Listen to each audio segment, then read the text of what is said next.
अगले इंतखाबात में 1 महीने से भी कम का वक्त रह गया है और इस फैसला कुन वक्त में 2 बड़ी सियासी जमातों पर गैर यकीनी के बादल मंडला रहे हैं।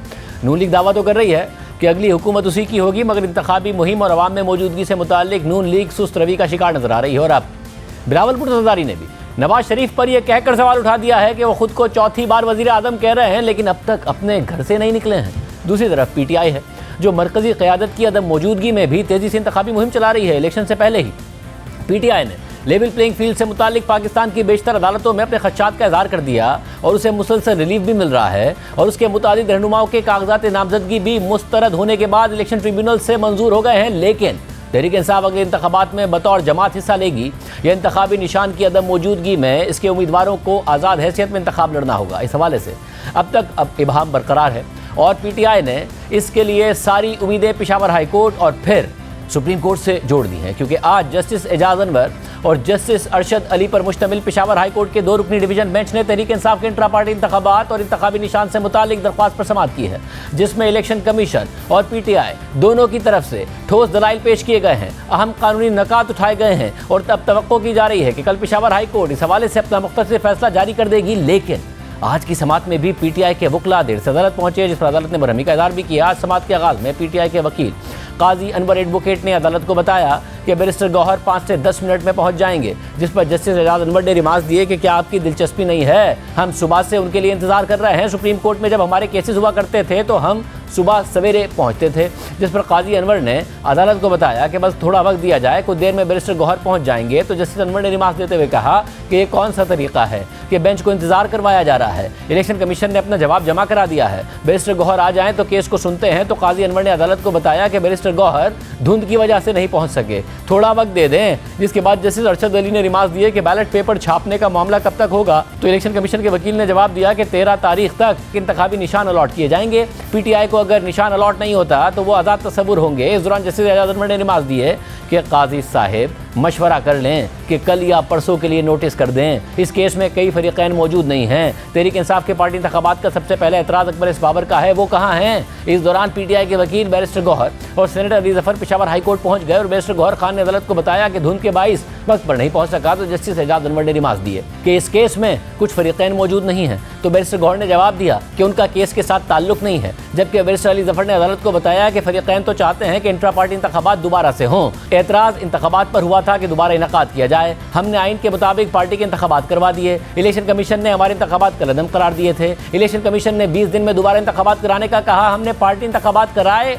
और फॉर्म 65 इलेक्शन कमीशन को दे दिया। इलेक्शन कमीशन ने कहा कि 14 एतराज़ात आए हैं। हमने कहा कि एतराज़ कुरुंदा दोबारा इंतखाबात चाहते हैं, लेकिन वो पार्टी मेंबर नहीं है। इस दौरान जस्टिस अरशद अली ने अली जफर से सवाल किया कि अगर परसों तक समाअत मुलतवी कर दें तो इस पर आपका एतराज़ क्या होगा। इसी दौरान जस्टिस एजाज अनवर ने रिमार्क दिए कि केस की समाअत कल सुबह 9 बजे फिक्स कर लें, उसी वक्त सुन लेंगे। तो अली जफर ने जवाब दिया कि अगर अदालत केस नहीं सुनना चाहती तो मैं कुछ नहीं कह सकता, मैं चाहता हूँ कि केस को सुना जाए। जिसके बाद अदालत की तरफ से ये रिमार्क्स आए कि हम केस को आज ही सुनते हैं, आप दलाइल शुरू करें। तो अली जफर ने दलाइल देते हुए कहा कि इलेक्शन कमीशन के फैसले पर हुक्म इम्तिना बहाल किया जाए। इलेक्शन कमीशन ने जनरल सेक्रेटरी की तैनाती की बिना पर इंतखाबात कलअदम करार दे दिए। उमर अयूब के तैनात करदा पार्टी के चीफ इलेक्शन कमिश्नर पर भी एतराज़ उठाया गया। इलेक्शन कमीशन ने कहा कि इंतखाबात ठीक नहीं और हमने इंतखाबी निशान वापस ले लिया। इलेक्शन कमीशन को इंट्रा पार्टी इंतखाबात के अमल को जांचने का हक नहीं। जिसके बाद इलेक्शन कमीशन के वकील ने दलाइल देते हुए कहा कि पटिशनर्स ने फरीक़ैन को शामिल किया है और अब कह रहे हैं कि उनका होना ज़रूरी नहीं। बैरिस्टर अली जफर कह रहे हैं कि इलेक्शन कमीशन के पास ये अख्तियार नहीं था कि वो इलेक्शन तनाज़े को हल करें। तो अली जफर ने जवाब दिया कि जी बिल्कुल ऐसा ही है, इलेक्शन कमीशन के पास अख्तियारात नहीं हैं। जिस पर इलेक्शन कमीशन के वकील ने कहा कि सब एतराज़ कुरुंदा कह रहे हैं कि इंतखाबात हुए ही नहीं, उम्मीदवारों को इंतखाबात लड़ने का मौका नहीं दिया गया। इस दौरान जस्टिस एजाज अनवर ने रिमार्क दिए कि एतराज़ कुरुंदा इंतखाबात दोबारा कराना चाहते हैं, लेकिन इंतखाबात तो हो ही नहीं सकते। जिस पर अली जफर ने अदालत को बताया कि अगर इंट्रा पार्टी इंतखाबात ना हुए हों तो फिर भी ये हमारा इंतखाबी निशान नहीं ले सकते। पार्टी के अंदरूनी उमूर में भी इलेक्शन कमीशन मुदाखलत नहीं कर सकता। दुनिया में कहीं पर भी इलेक्शन कमीशन के पास ये इख्तियारात नहीं हैं। इलेक्शन कमीशन कमीशन सिर्फ रिकॉर्ड रखता है। कानून कहता है कि 5 साल बाद पार्टी इंतखाबात कराने होते हैं। 2023 में एक्ट में तरामीम की गई। इससे कबल इंट्रा पार्टी इंतखाबात ना कराने पर कोई सजा ही नहीं थी। सजा सिर्फ जुर्माना है, इंतखाबी निशान वापस लेना नहीं। एक्ट में कहीं नहीं लिखा कि इलेक्शन कमीशन के पास इख्तियारात हैं। इलेक्शन कमीशन पाबंद है कि 7 दिनों में सर्टिफिकेट जारी करे। जिस पर जस्टिस अरशद अली ने अली जफर से सवाल किया कि आप इंतखाबी निशान बल्ला क्यों मांग रहे हैं, आपको बल्ला ही क्यों चाहिए? तो अली जफर ने जवाब दिया कि कानून में है कि सियासी जमात को जारी किया गया इंतखाबी निशान दूसरी जमातों को नहीं दिया जाएगा। अवाम पढ़े लिखे नहीं, उनको पता नहीं चलेगा कि किस सियासी जमात को वोट दे रहे हैं। इंतखाबी निशान सियासी जमात की पहचान होती है। गुज़िश्ता 2 इंतखाबात से बल्ला ही हमारा पार्टी निशान था। अगर अभी सर्टिफिकेट जारी ना हुआ तो इंतखाबात में जमात के तौर पर हिस्सा नहीं ले सकते।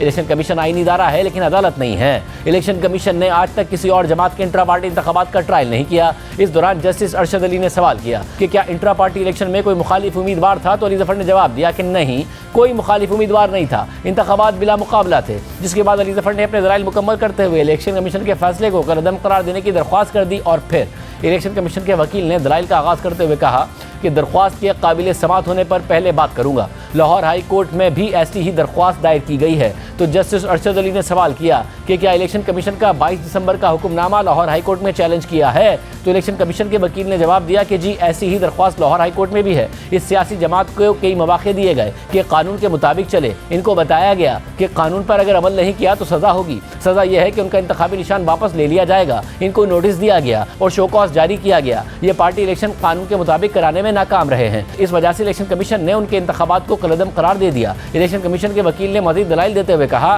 कि पीटीआई को इंट्रा पार्टी इंतखाबात कराने का पहला नोटिस 2021 में जारी किया गया। पीटीआई ने जवाब दिया कि कोरोना की वजह से हम इंट्रा पार्टी इंतखाबात नहीं करवा सकते। पीटीआई ने 1 साल की तौसी मांगी। इलेक्शन कमीशन ने तहम्मुल का मुजाहरा करते हुए 2022 तक उन्हें मौका दिया। इलेक्शन कमीशन ने मार्च 2022 में फिर नोटिस किया कि इंट्रा पार्टी इंतखाबात कराए जाएं। जून 2022 में पीटीआई ने इतला दी कि पार्टी के आइन में खुफिया वोट के इलेक्शन की तरमीम की है। तरमीम के बाद इंट्रा पार्टी इंतखाबात का इनेकाद किया जाएगा, जिस पर इलेक्शन कमीशन ने वाजे किया था कि इंट्रा पार्टी इंतखाबात ना कराने की सूरत में निशान वापस लिया जा सकता है। इलेक्शन कमीशन ने यह बात पहले ही नोटिस में वाजे की थी। पीटीआई ने मुख्तलिफ दस्तावेज में यू टर्न भी लिए। पीटीआई ने आइन में तरमीम की, लेकिन जब इलेक्शन कमीशन ने तलब किया तो तरमीम वापस ले ली। वापस लेने वाली तरमीम पर अगर इंतखाबात कराए तो खुद ब खुद इंतखाबात कलअदम हो जाते हैं। इलेक्शन कमीशन समझता है कि पीटीआई ने इंट्रा पार्टी इंतखाबात शफाफ नहीं कराए। इलेक्शन कमीशन ने पार्टी को इंतखाबात ना कराने की सूरत में नताइज से आगाह किया था। पीटीआई की 24 सफ़ात पर मुश्तमिल दरख्वास्त में सिर्फ एक पॉइंट है कि इलेक्शन कमीशन सिर्फ रिकॉर्ड कीपर है। उनका मौक़िफ़ है कि इलेक्शन कमीशन के पास इंट्रा पार्टी इंतखाबात कलअदम करार देने का इख्तियार नहीं।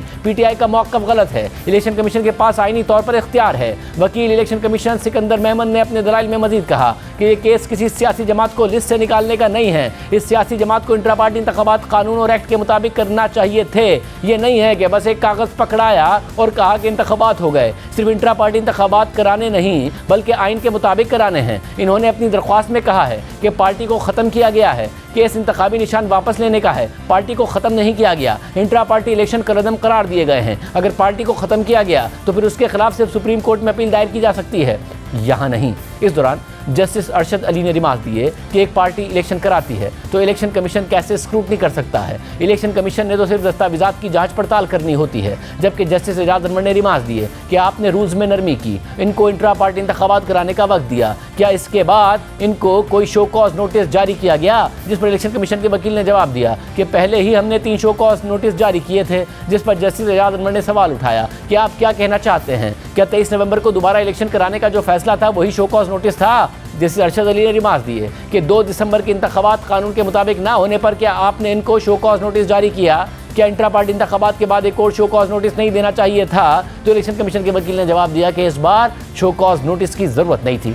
जिस पर जस्टिस अरशद अली ने कहा कि इलेक्शन शेड्यूल जारी हो जाए तो उस दिन से इंतखाबात शुरू हो जाते हैं। तो इलेक्शन कमीशन के वकील ने जवाब दिया कि जावेद हाशमी केस में ये क्लियर है। तहरीक इंसाफ आइन के मुताबिक अपने इलेक्शन कमीशन के जरिए इलेक्शन कराएगी और इलेक्शन कमिश्नर पूरे मुल्क के पार्टी नुमाइंदों में से मुंतखब किया जाएगा। इलेक्शन कमिश्नर सिर्फ एक बंदा नहीं बल्कि पूरी एक बॉडी और मुस्तकिल सेक्रेटेरिएट होगा।